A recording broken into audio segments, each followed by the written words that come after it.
सादर नमस्कार, सादर जय जिनेंद्र। क्षमा ब्रेकिंग जैन न्यूज प्रतिदिन प्रातः, दोपहर एवं रात्रि में देश भर से संपूर्ण जैन समाज से संबंधित सही और सकारात्मक समाचारों के लिए देखना और सुनना न भूलें। साथ में आपसे विनम्र निवेदन है कि यदि आपने इस चैनल को सब्सक्राइब नहीं किया है तो कृपया अवश्य कीजिए और शेयर और लाइक करके धर्म प्रभावना में सहयोगी एवं सहभागी बनिए।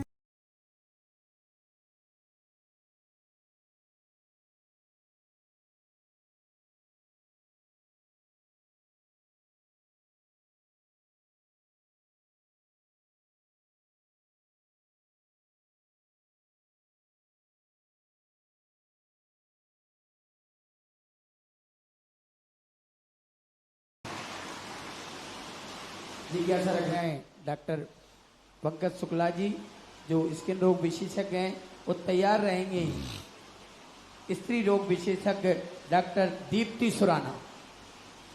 परम पूजनीय संत शिरोमणि आचार्य श्री के चरणों में कोटि कोटि नमन। मेरा प्रश्न ये है गुरुदेव, स्किन में बहुत सारे ऐसे डिसऑर्डर, डिजीज, बहुत सारी चीज़ें हैं जिसमें हमें इम्यूनोसप्रेसिव एक क्लास है ड्रग का जो यूज़ करना होता है। इस मंच से मैं आपसे चाहूँगा कि आप संदेश भी दें और ये प्रश्न भी है। वो इम्यूनोसप्रेसिव्स एक ड्रग होते हैं, उनको इम्यूनोसप्रेसिव्स को बहुत ज़्यादा यूज़ करना होता है हमें, जिससे प्रतिरोधक क्षमता घटती है, प्रतिरोधक क्षमता घटती और बहुत सारे डिसऑर्डर होने का डर रहता है। तो मैं आपसे प्रश्न भी है कि हम उसका समन्वय कैसे करें और आपके द्वारा इस मंच से ये भी बोलें कि उसका मिसयूज बंद करें, उसका मिसयूज सभी जगह बंद करें। आपका मेडिकल शब्दों का प्रयोग किया जी, इसलिए मैंने समझना पड़ा जी, और इसी डर के कारण से मैं ये डॉक्टरी नहीं पढ़ पाया। आपकी इस बात को लेकर के, या जो पहले प्रश्न आया था डिसेक्शन वाला बात जी, मैं 3 महीने बायोलॉजी लिया, बायोलॉजी में गया। एक दिन 9th में उस समय सब्जेक्ट लिए जाते थे, 11th वालों का प्रैक्टिकल था, मेढक का प्रैक्टिकल था, हम लोगों को ठीक पीछे खड़े होकर देखना था। 11th वाले उनको आया और सीधा मेढक आया, उसको उल्टा किया, कुछ सुंघाया, बेहोश हो गया और सीधे उसके पेट पे कैंची चला दी। उसके पेट पे कैंची चली और मुझे लगा कि मेरे पेट पे चली और मैं खिड़की से कूद के भागा, तो आज से डॉक्टरी से दूर भाग गया और वहां से भागा तो सीधा यहाँ आ गया। तो शारीरिक जो क्षमताएं होती हैं, उनके लिए जिन जिन साधनों से हमारी क्षमताएं घटती हैं, उनके लिए तो व्यक्ति को सदा से तैयार रहना चाहिए, क्योंकि शरीर भी एक ऐसी प्रक्रिया है, एक मशीन है कि यदि उसकी क्षमताओं में किसी भी कारण से हिरास होगा तो फिर जिंदगी खतरे में पड़ जाती है। दूसरी बात है कि व्यक्ति ज्ञान करना नहीं चाहता और भारत के लोगों को ज्ञान है भी नहीं, लेकिन कुदरत से ये जरूर है कि भारत के लोगों को, भारतीय लोगों का, यहाँ का वातावरण ऐसा है, सर्दी, गर्मी और बरसात का, कि कुदरत से ही व्यक्ति की एनर्जी अपने आप डेवलप होती रहती है। अब उस प्रक्रिया के बाद की बात रही, तो वो संदेश मेरे से ज़्यादा आप लोग दे सकते हो, क्योंकि मेरे कहने पर लोग धर्म समझते हैं और आपके कहने पर वो सीधी मौत समझते हैं, तो तुरंत मान जाते हैं। डॉक्टर दीप्ति सुराना जी अपना प्रश्न जिज्ञासा रखेंगी। आज हमारे बीच डॉक्टरों के मध्य डॉक्टर कृष्णपाल सिंह यादव, जिन्हें सांसद के रूप में डॉक्टर केपी यादव के रूप में हम सब जानते हैं। मैं निवेदन करूंगा जनता का अभिवादन करने के लिए अपने स्थान पर खड़े हो जाएंगे और अपनी जिज्ञासा भी अगले क्रम में रखेंगे। डॉक्टर दीप्ति सुराना, जोरदार करतल ध्वनि से हमारे निर्वित्तमान सांसद डॉक्टर केपी यादव का अभिनंदन करें। डॉक्टर दीप्ति सुराना अपनी जिज्ञासा रख रही हैं। इसके बाद पूर्व सांसद डॉक्टर केपी यादव अपनी जिज्ञासा रखेंगे।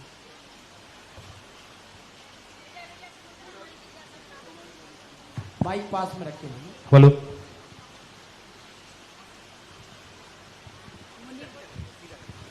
मुनिवर के चरणों में नमोस्तु नमोस्तु नमोस्तु। भगवान, जाने अनजाने में किए गए कर्मों का प्रायश्चित कैसे करें, कृपया मार्गदर्शन करें। जाने और अनजाने में जो होता है, सबसे पहले तो हमारे जाने हुए दोषों पर हमें विचार करना चाहिए। अनजाने में हुए दोष इतने बड़े नहीं होते हैं जो अक्षम हो जाए। जो जानकर अपराध किए जाते हैं वो इतने बड़े हो जाते हैं कि वे क्षमा के योग्य नहीं होते। और जब कभी हमें कोई जाने अनजाने में दोष करना पड़ता है तो हमें हानि लाभ का बैलेंस मिलाना चाहिए। जैसे मैं डॉक्टरों को हमेशा कहा करता हूँ कि आपके पास कोई ऐसा मरीज आया, कोई महिला आई, गर्भवती महिला है, और ऐसा है कि आपको एक को मारना पड़ेगा तो एक बचेगा, अन्यथा दोनों मरेंगे। और वहाँ फैसला लेना है, निर्णय। दो में से यदि एक को नहीं मारोगे तो दोनों मर जाएंगे। एक मर नहीं रहा है, एक को मारना है। मर रहा है तो फिर तो कोई विकल्प है ही नहीं, लेकिन दोनों में से एक को मारना है, ये निर्णय करना है। और यदि ये निर्णय नहीं करते हो तो दोनों मरेंगे। तो दोनों मर दिया जाए कि एक को मारने का निर्णय लिया जाए। आप लोग क्या लेते हैं? एक को बचाने का निर्णय। अब ये निर्णय जान करके है कि अनजान के? एक को जो मारने का फैसला हुआ है, ये जानकर हुआ कि अनजाने में? जानकर हुआ, बुद्धिपूर्वक हुआ। लेकिन इस व्यक्ति, इसका पाप का कोई पाप नहीं लगेगा, क्योंकि आपने एक को मारा नहीं है, आपने एक को बचाया है। बस ये फैसला हमें किसी भी कार्य करते समय लेना चाहिए, तो जानकर के भी किया हुआ अपराध क्षम्य हो जाता है। पूर्व सांसद डॉक्टर केपी यादव साहब अपनी जिज्ञासा रख रहे हैं, वो तैयार रहेंगे। अशोकनगर की लाइफ लाइन समझे जाने वाले वयोवृद्ध चिकित्सक, अशोकनगर में वर्षों से सेवा दे रहे डॉक्टर डीके जैन साहब। नमोस्तु नमोस्तु नमोस्तु गुरुवर। गुरुवर, मेरी ये जिज्ञासा है, अभी वर्षा ऋतु चल रही है और इस वर्षा ऋतु में वर्षा के कारण पूरी धरा की शुद्धि हो जाती है। उसी तरह आत्मा की शुद्धि का गुरुवर आप उपाय बताएं कि इस आत्मा की शुद्धि कैसे की जाए। आपने खुद उदाहरण देकर के मुझे उत्तर देने की बड़ी सहूलियत दे दी कि वर्षा ऋतु चल रही है। वर्षा की ऋतु में पानी बरसने से सारा कचरा बह जाता है, पृथ्वी की शुद्धि हो जाती है। उसी प्रकार आत्मा की शुद्धि के लिए सुबह 1.5 घंटे, शाम को 1 घंटे प्रवचनों की वर्षा हो रही है। वो वर्षा जिसके जीवन में उतर जाएगी तो उसके आत्मा की भी शुद्धि हो जाएगी। ज्ञान की वर्षा के बिना, शास्त्रों में आया, गुरु महाराज के घनघोर बादल से, कभी गड़गड़ाहट के साथ, कभी चुपचाप, कभी धीमी गति से, कभी मूसलाधार गति से गुरु की जो वचनों की वर्षा होती है, उससे अच्छे अच्छे कचड़े वाली आत्माएं भी साफ होकर शुद्ध हो जाती। डॉक्टर साहब, सांसद जी ने प्रश्न रखा आत्मशुद्धि के लिए, तो यहाँ जो मंच पर विराजित हैं डॉक्टर अंकित जी, अपनी चिकित्सा सेवा छोड़कर सरकारी चिकित्सक थे, बांधवपुर में अपनी सेवाएं दे रहे थे। 1 वर्ष में 250 से अधिक पोस्टमार्टम डॉक्टर साहब ने किए। उनके बड़े भाई डॉक्टर सौरभ जी एमडी भाग्योदय तीर्थ में हैं, एक और भाई भोपाल में चिकित्सक हैं। ऐसे आदरणीय डॉक्टर अंकित जी आत्मा की शुद्धि के लिए अपने भरे पूरे वैभव से पूरे परिपूर्ण परिवार को छोड़कर पूज्यवर की चरणों में, चरण सर में आकर अपने जीवन को समर्पित कर दिया। ऐसे आदरणीय डॉक्टर साहब का हम अभिनंदन करते हैं। और जिज्ञासा रखने के लिए डॉक्टर डीके जैन साहब तैयार रहेंगी। डॉक्टर वो ब्रह्मचारी जी भी पूरे आपके जैसे डॉक्टर ही थे, और आज यदि यहाँ नहीं होते तो वो वहाँ बैठे होते। अरे नहीं, और पूरी डॉक्टरी सर्विस पे थे। पूरी छोड़ करके सागर से हैं और इनके परिवार के दोनों भाई डॉक्टर हैं और एक यहाँ आ गए, एक अभी भाग्योदय में अपने, एक भोपाल में भी है, 3 थे, तीनों ही डॉक्टर थे। डॉक्टर डीके जैन साहब तैयार रहेंगी डॉक्टर सोनाली भोसले की। विपिन डॉक्टर साहब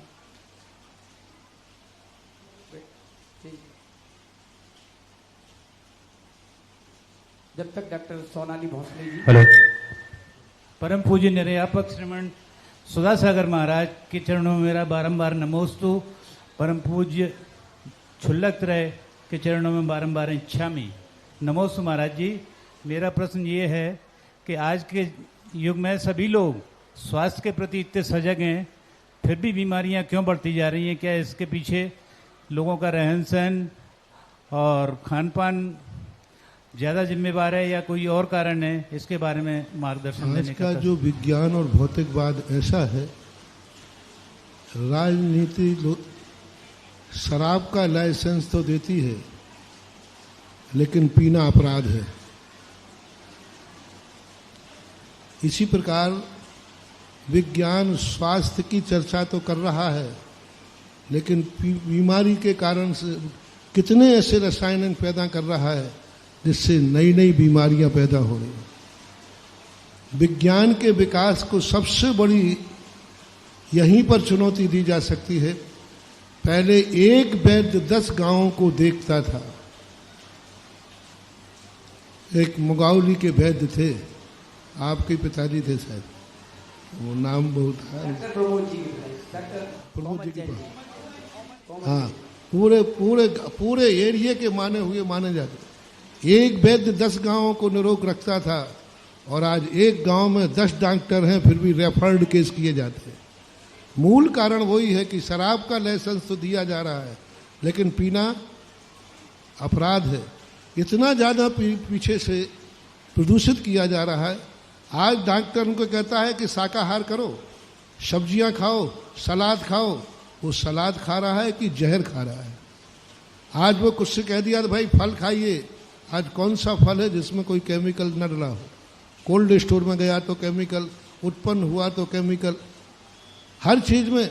आज पानी शुद्ध नहीं रहा, आज गेहूं शुद्ध नहीं रहा, आज हवाएं शुद्ध नहीं रही।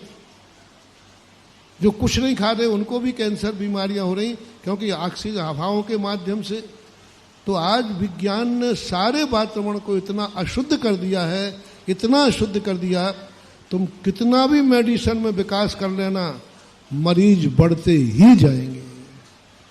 क्योंकि मरीज जो है दवाई से बाद में ठीक होता है। पहले हमें ये प्रयास करना चाहिए कि बीमारी होने ही न पाए।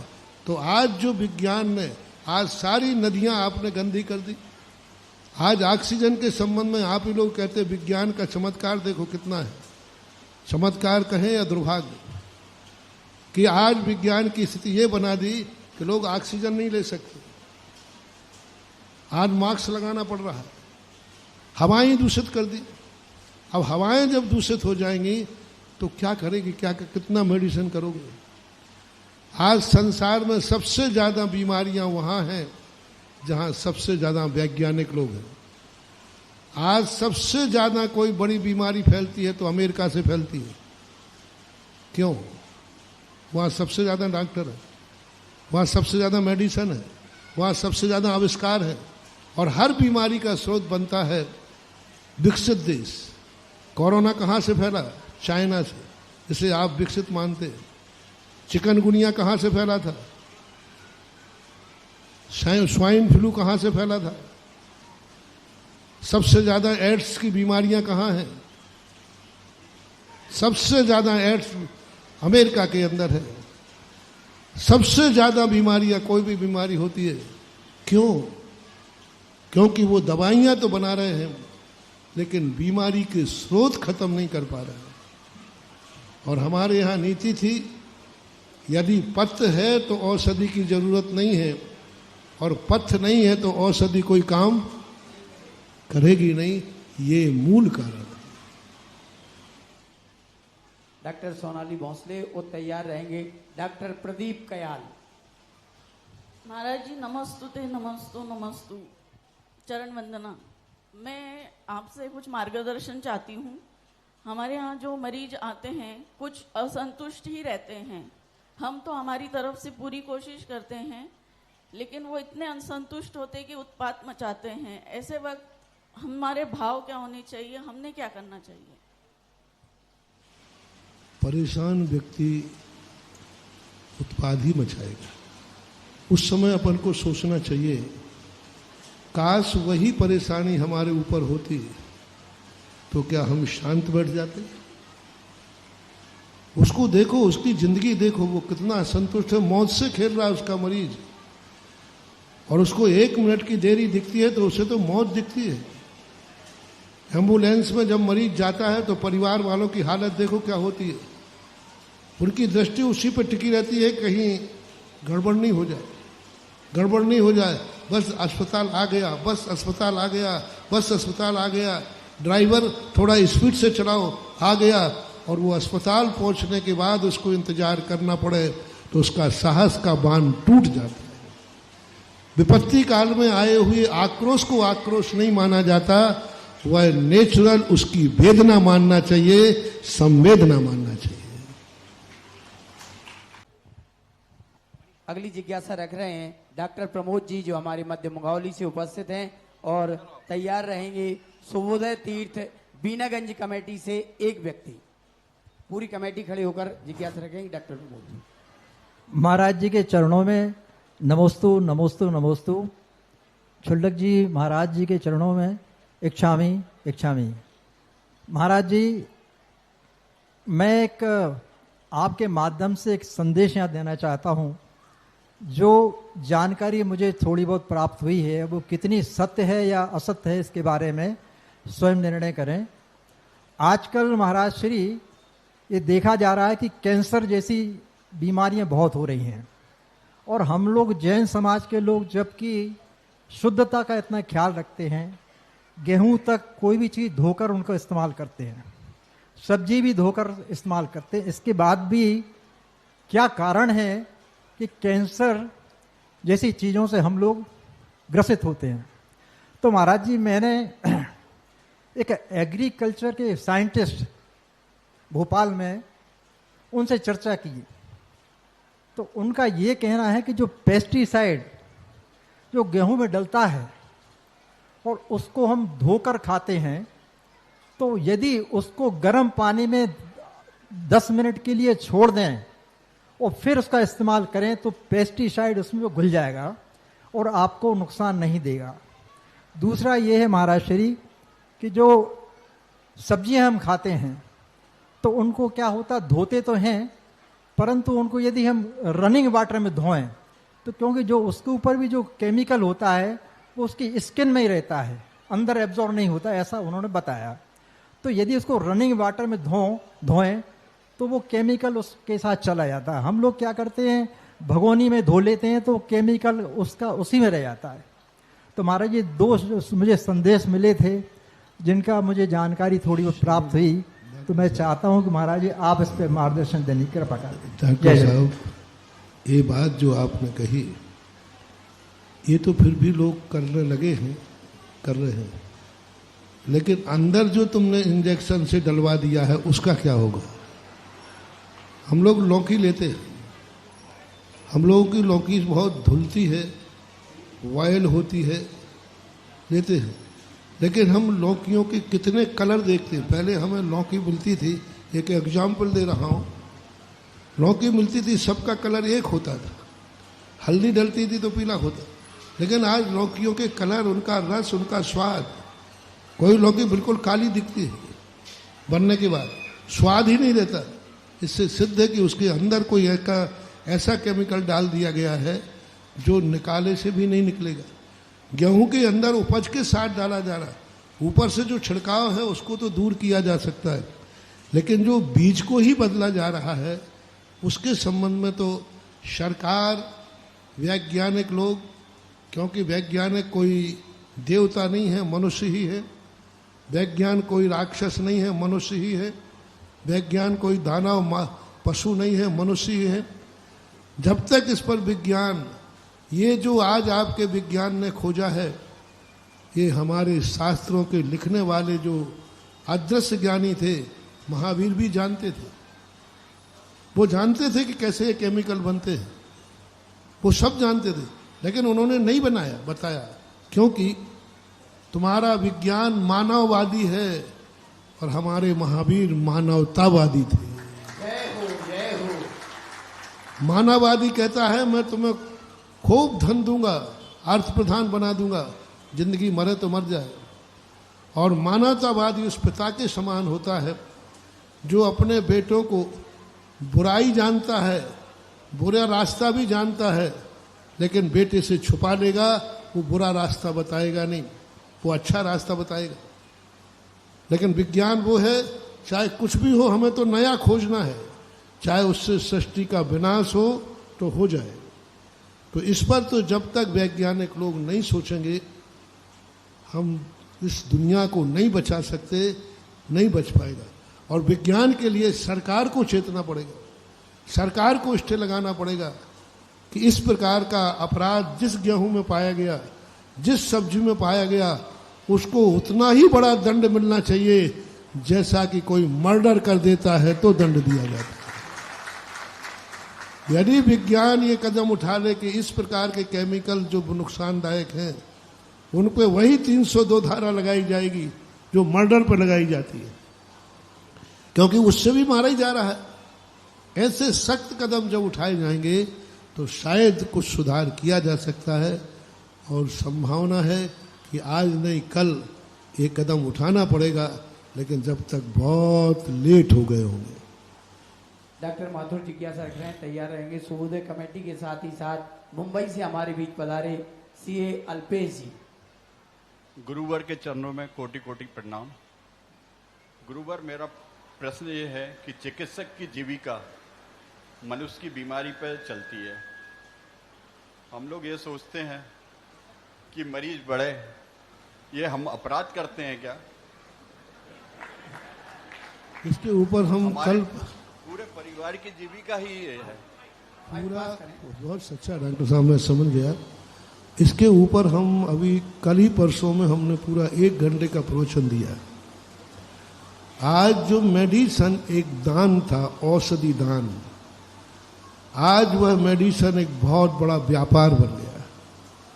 अंग्रेजों ने सबसे बड़ा संहार किया है, मेडिसन को और एजुकेशन को व्यापार बना दिया।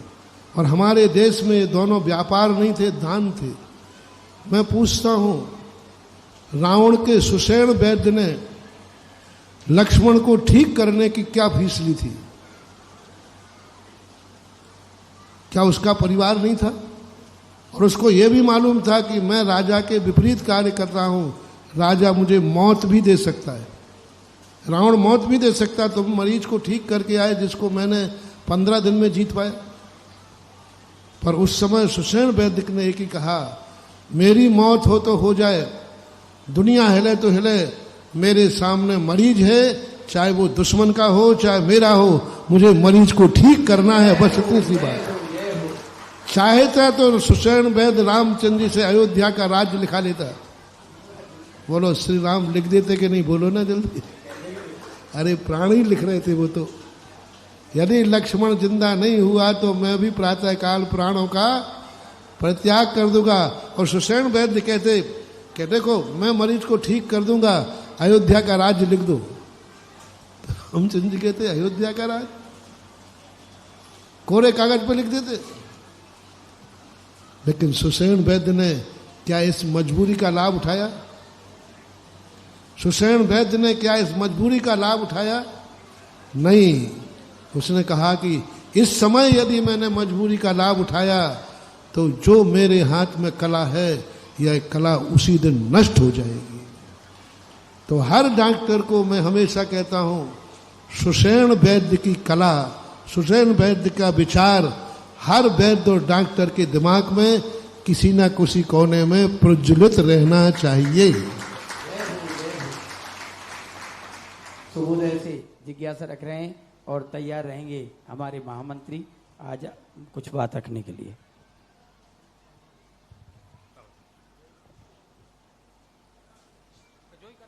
और कम से कम इतना तो होना ही चाहिए।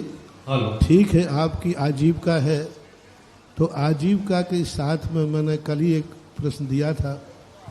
ओम शांति। यदि कोई गरीब है, बस हर डॉक्टर ये नियम ले ले, मेरे दरवाजे आया हुआ गरीब या कोई भी हो, यदि दवाई है तो मैं उसे खाली जाने नहीं दूंगा, मैं उसे मरने नहीं दूंगा। ये हो। उसके पास पैसा नहीं है तो आपका प्रश्न होगा कि मैं आजीविका कैसे चलाएंगे फिर। तो मैंने एक बेईमानी करने की बात वो बताई थी। जब आप वहाँ ये कह रहे हैं कि मरीज को यदि मैं फ्री में इलाज कर दूं, उसके पास पैसा नहीं है, तो फिर मेरी आजीविका कैसे चलेगी? यदि यह विचार तुम्हारे अंदर आ रहा है तो मैं तुम्हें एक बेईमानी करना सिखाई देता हूँ। हाँ, बेईमानी भी कोई बुरी चीज़ नहीं है यदि तुम्हारा ऐसा विचार है तो। ये बेईमानी कि कभी अमीर व्यक्ति तुम्हारे पास आए तो तुम्हारा 500 का इंजेक्शन हो, वो 5000 रुपये में लगाना मेरा आशीर्वाद है। जय हो, जय हो, जय हो। 500 का इंजेक्शन 5000 का कह रहा हूँ, और मैं अमीर आदमी का अहित नहीं कर रहा हूँ, क्योंकि अमीर आदमी 5000 के इंजेक्शन से ही ठीक होता है। 500 के ठीक भी नहीं होगा। वो 500 से तुम्हें बुद्धू कहेगा, बोले ये कोई डॉक्टर है क्या? और 5000 का लगते हुए तो 500 रुपए का इंजेक्शन 5000 में लगाना, 4500 ईमानदारी से भला बचा करके गुल्लक में रखना, और 9 मरीज जब गरीब आए तो उनको ठीक कर देना। जाओ तुम्हारी बीमारी माफ। 9 तुम्हारा 500 रुपया फिक्स कर दिया, उसमें कोई घाटा नहीं। लेकिन जो मैंने तुम्हें बेईमानी सिखाई है, कितने की? 4500 में कितने गरीब बच जाएंगे? 9 मरीज बचा देना। जाओ, ऐसी बेईमानी से तुम्हारा काम भी हो जाएगा और धर्म भी हो जाएगा और गरीब की जिंदगी बच जाएगी। जय हो, जय हो, जय हो। तो मैं गुरुजी के चरणों में अपना प्रश्न निवेदित कर रहा हूं कि अध्यात्म और आरोग्य का क्या संबंध है।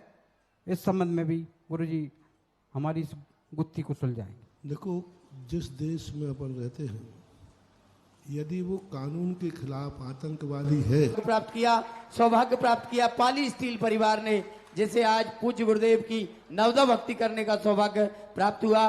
5 कलश 55 श्रीफल की राशि से आपने भी एक महाकलश स्थापित करने का सौभाग्य प्राप्त किया है। श्री अवनीश जी पाली स्टील परिवार से मैं निवेदन करूंगा, पूज्य श्री का आशीष प्राप्त करें और हमारी कमेटी उनका बहुमान करेगी। जिज्ञासा रख रहे हैं डॉक्टर जयमंडल जी, और तैयार रहेंगे श्री अतुल जी जैन दिल्ली से सभी जन खड़े हो जाएंगे अपने स्थान पर, और श्री अतुल जी जिज्ञासा रखेंगे। डॉक्टर साहब,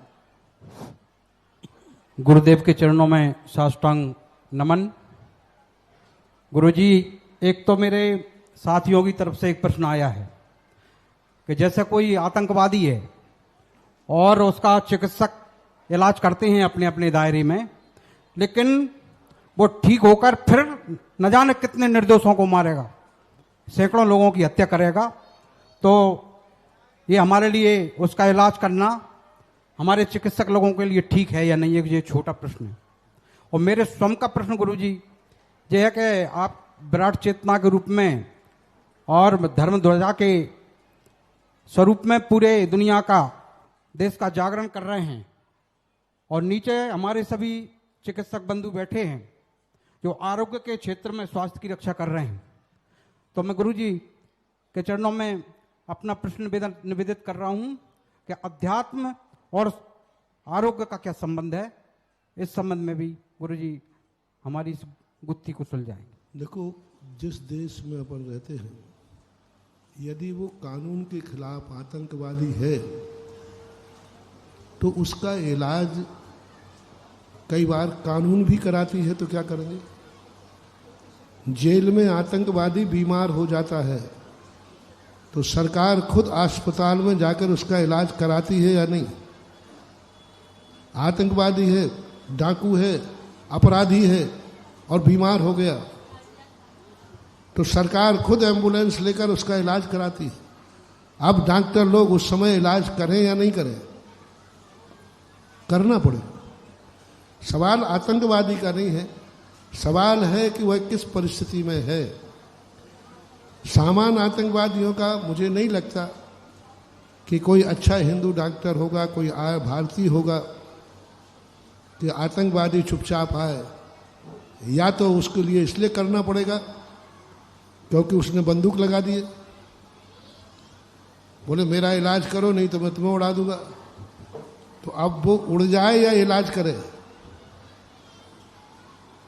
इनकाउंटर की स्थिति बन जाती है कि कई बार ऐसी परिस्थितियों में डॉक्टर आ जाता है, गलत लोगों का इलाज करना पड़ता, नहीं तो वो उसकी ज़िंदगी खराब कर देगा, परिवार को बर्बाद कर देगा। तो अपने और अपने परिवार को बचाने के लिए कई बार डॉक्टर को ऐसे कदम उठाना पड़ते हैं। कई बार जेल से आए हुए अपराधी को कानून खुद कह रहा है डॉक्टर साहब इसका इलाज करो, तो करना पड़ता है। अब रही बात कोई ऐसी स्थिति में कि कोई परिस्थिति नहीं है, फिर यदि वो कर रहा है तो मेरी दृष्टि से वो बहुत गलत है, उस पर विचार करना चाहिए। और दूसरा, स्वास्थ्य और अध्यात्म का संबंध निमित्त एक संबंध है, जैसे लाइट का और हमारे प्रकाश से संबंध है। हम पढ़ रहे हैं, लाइट नहीं पढ़ा रही है कि लाइट के बिना हम पढ़ नहीं सकते। इसी प्रकार शरीर से अध्यात्म नहीं है, लेकिन शरीर के बिना अध्यात्म नहीं है। हम पढ़ते हैं, किताब से पढ़ रहे हैं, मैं अपनी बुद्धि से पढ़ रहा हूँ, लाइट नहीं पढ़ा रही, लेकिन लाइट के बिना हम कहाँ पढ़ पाएंगे। ऐसे ही शरीर है, ये काया राखे धर्म। शरीर अध्यात्म नहीं है, शरीर में अध्यात्म नहीं है, लेकिन लाइट के बिना, शरीर के बिना भी अध्यात्म नहीं है। इसलिए दोनों का निमित्त नैमित्तिक संबंध है, इस संबंध को कायम रखना चाहिए। उसी की बदौलत हम लोग अध्यात्मी होकर के भी शरीर की भी रक्षा करते हैं, उसको भी सुरक्षित करते हैं, उसको नुकसान नहीं होने देते। ऐसा नहीं। दिल्ली वाले यदि उपस्थित हों, अतुल जी और पूरी टीम तो तैयार रहे, और अपनी जिज्ञासा रखने के लिए मैं निवेदन करूंगा डॉक्टर संदीप जी, और तैयार रहें डॉक्टर राकेश जी।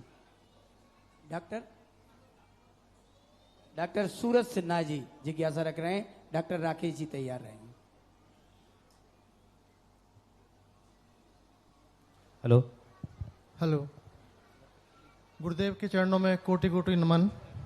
गुरुदेव, मेरा एक छोटा सा ही प्रश्न है, मन को कैसे स्थिर रखें? क्योंकि ये मन जो है आज के समय में बड़ा ही समय हमेशा से ही रहा है, पर बहुत चंचल है। इसको कैसे स्थिर रखें, सभी परिस्थितियों में कैसे इसको स्थिर रखें?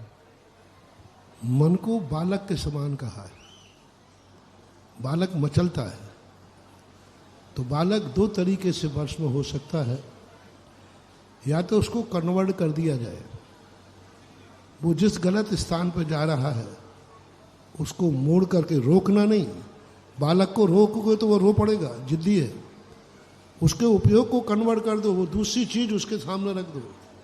अथवा उसके लिए एक ऐसा भय पैदा कर दो, जैसे माँ कहती है, वो कहता मैं ये लड्डू खाऊंगा, बाबा ले गया। अब बच्चा कहता बाबा ले गया, वो शांत बन जाता। ऐसे ही अपने मन को झूठी तसल्ली दे करके उसको ऐसा छलो कि वो भी कहे कि जो चीज मैं चाह रहा हूं वो बाबा ले गया। क्योंकि मन बिल्कुल अपाहिज। हमारे यहां मन को 9 इंद्री कहा है। 9 इंद्री का अर्थ होता है स्वयं कुछ भी काम नहीं करता। यदि इंद्रियां उसका साथ न दे तो मन कुछ भी नहीं काम कर पाएगा। होटल में मन खाने चला जाए, कितने का बिल बनेगा? मन होटल में खाने चला गया और खूब जम के छका, बिल कितने का बना? और मन के साथ तुम चले गए तो बस इतनी ही बात है कि मन से कह दो कि तू जाना हो तो जा, मैं नहीं जाऊंगा, वो कितने ही खा के आएगा लेकिन बिल नहीं बनेगा। गलती कहाँ हो जाती है? मन के साथ हम खुद चले जाते हैं तो फिर वो मन इतना खिला देता है कि पैकेट में पैसे ही नहीं बचते काउंटर पर। यही तो साधना है। साधु अपने मन से कहता है जा तुझे जहां जाना जा, मैंने संकल्प कर लिया मैं यहां ध्यान में बैठूंगा। मन कहेगा मैं जाके क्या करूंगा, तो वो धीरे धीरे मन कंट्रोल में हो जाता है। फिर मन एक छोटा सा बालक, आप लोग गृहस्थ है, जैसे ही पता चला कि पापा बाजार जा रहे हैं, वो जल्दी तैयार होकर के दौड़ के पहुंच जाता है और जनरल स्टोर की बरनी के सामने खड़ा हो जाता है जिसमें चॉकलेट रखी है। और पिताजी भी आ ही रहे थे, लेकिन पिताजी को काम आ गया, वो रुक गए और वो दौड़ के पहुंच गया। उसको मालूम था कि कहाँ है जनरल, वहाँ जाके बोले चॉकलेट दे दो। तो दुकानदार कहता पैसे लाओ, तो पीछे मुड़ के देखता पापा तो आई नहीं। अब उसकी जो बेइज्जती होती है वहाँ से, अब वो लौट के आता है और फिर पापा आप क्यों नहीं आए, मेरी बेइज्जती हो गई, उसने मुझे चॉकलेट नहीं दी। बेटा तू आगे आगे क्यों भागता है? बोले पापा अब नहीं जाऊंगा, अब आगे आप जाओगे पीछे मैं जाऊंगा। हम लोगों ने अपने मन को ऐसे कंट्रोल किया है, फ्री कर दिया, जा तू जहां जाना है जा, मैं नहीं जाऊंगा।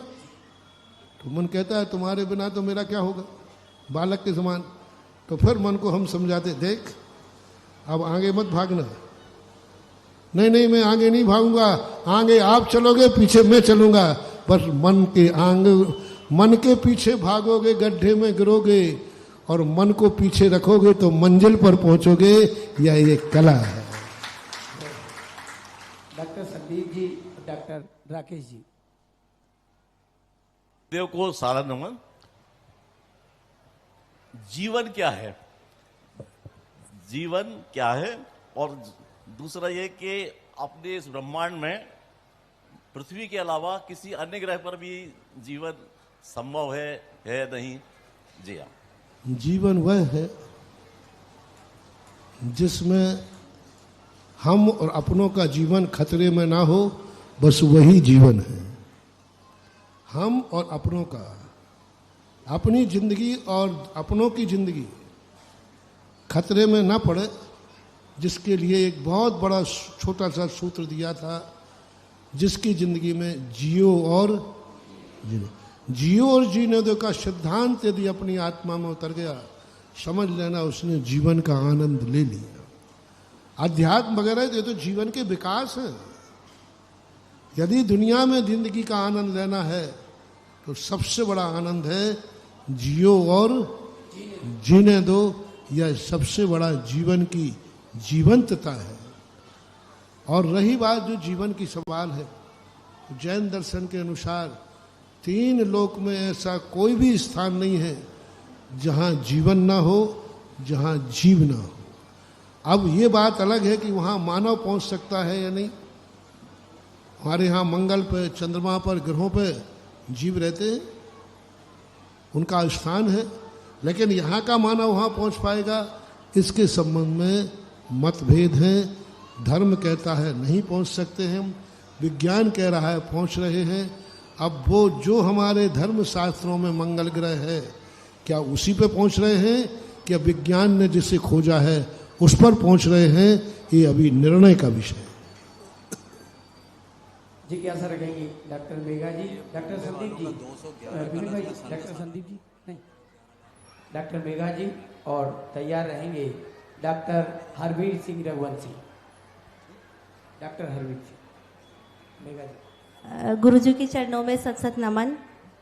गुरुजी मेरा ये प्रश्न है, जैसे कि हम चिकित्सक हैं, चिकित्सक के साथ साथ में हम माँ हैं, हम सांसारिक जीवन में भी हैं, हमारे साथ हमारा परिवार भी है।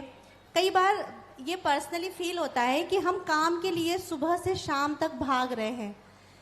कई बार ऐसा लगता है कि बच्चे हमारे सुबह से शाम तक हमारा बस वेट कर रहे हैं, पर हमको ऐसा लगता है कि हमारा काम है तो हमको जाना चाहिए, तो हम जाते हैं। अब कई बार ऐसा लगता है कि हम बच्चों के साथ गलत कर रहे हैं, तो बस यही हमेशा मन में रहता है। तो हम अपने प्रभु के सामने हमेशा सॉरी भी कहते रहते हैं कि भगवान सबको सद्बुद्धि देना, बच्चे हमारे अच्छे ही निकले। जिंदगी भगाओ मत, जिंदगी भगाओगे थक जाओगे, और जिंदगी को अवभाग्य मान के चलाओ तो जबलपुर से अशोक नगर तक आ जाओगे। मैं यहाँ भाग के नहीं आया हूं, मैं यहाँ चलकर आया। मुझे कहीं जिंदगी भार नहीं लगी।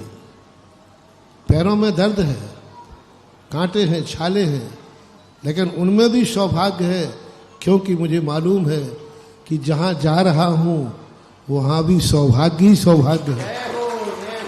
जब हमारी जिंदगी में यदि अच्छी नीयत आ जाती है तो फिर जिंदगी भागते हुए नहीं लगती है, जिंदगी मंजिल को प्राप्त करते हुए सी लगती है। मंजिल को प्राप्त करने के बाद भागने वाला तो मंजिल से भाग करके भगोड़ा बनता है, और चलने वाला रास्ते से चलकर मंजिल पर पहुंचता है। कितना अंतर है। भागने वाला घर से भागता है और कहीं भी चला जाता है, उसकी मंजिल नहीं होती, क्योंकि वो घर से भागा है। और चलने वाला रास्ते पर चलता है लेकिन मंजिल पर पहुंच जाता है। अपनी जिंदगी को चलाओ और हर चीज में ये देखो कि आज मैंने एक दिन की जिंदगी जी है, मैंने एक दिन की जिंदगी में क्या पाया। शाम को एक आनंद की अनुभूति होना चाहिए।